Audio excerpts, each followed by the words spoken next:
So in this game journal, we will be going over Assassin's Creed Valhalla. One of the main points I want to start out with here is that in the Assassin's Creed franchise, there's been some speculation between male and female characters, with the respect that male characters have seemed to always be the main focus of these Assassin's Creed games. So there were, in the past, a couple playable female characters, but they were not the main characters. They were either within very small spin-off games or pushed to the side according to the male character. One of the biggest improvements in this was with Assassin's Creed Odyssey, and this allowed the player to either choose the male or female character. However, if I remember correctly, you were not able to switch in between them in the game. You had to go ahead and start a whole new game to play as that character. And so, with the new game Assassin's Creed Valhalla, they actually went another step further and allow you to change your character between male and female at any point of the given time.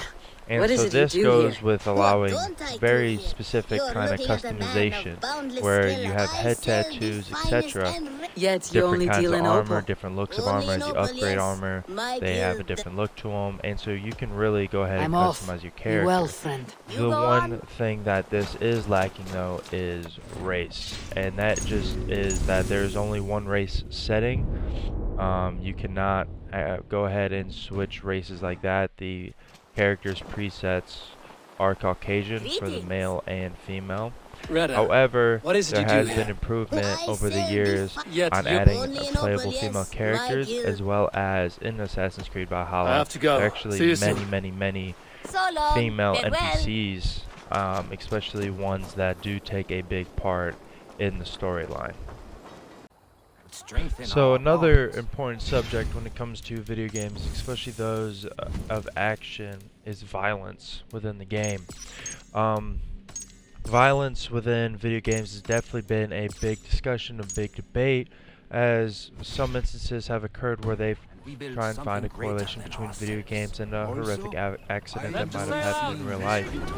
And so, in Assassin's Creed Valhalla, there are options to reduce blood, reduce dismembering, which you will see here shortly through some gameplay as some of the action, blood, and dismemberment of Assassin's Creed Valhalla.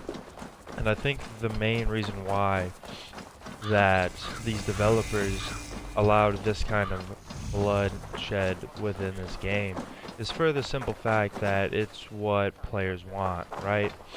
Players don't want to kill someone and have nothing happen. They want it to be somewhat realistic. Now, of course, if, for example, you'll see a little bit in this gameplay, someone getting a pike through them.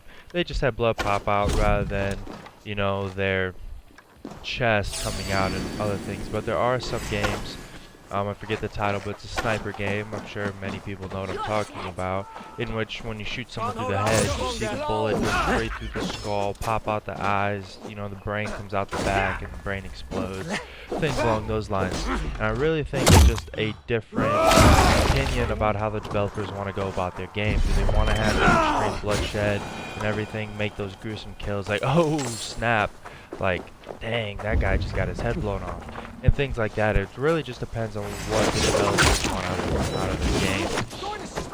And so, through this kind of a gameplay, we're raiding a fortification here, trying to find loot for our village and potentially some new armors and goodies.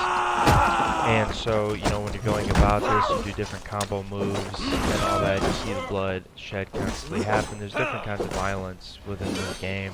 And really, every game has a different type of level of violence. In GTA 5, you can shoot people multiple times. You only really get a little spur of blood out of the body, right? Whereas Assassin's Creed Valhalla takes it another step higher. You see a little dismemberment, a lot more blood. And there's even some games, like I mentioned earlier, that just go all out, right? And you see each individual body part that gets cut off or exploded or hurt.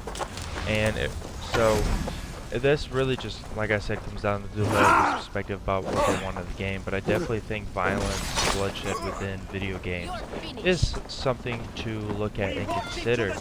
I would not necessarily say to look at it in terms of a correlation between, you know, real life and the magic circle of video games, but it's something that every game is different in a degree in terms of the violence for games that actually do have violence, right?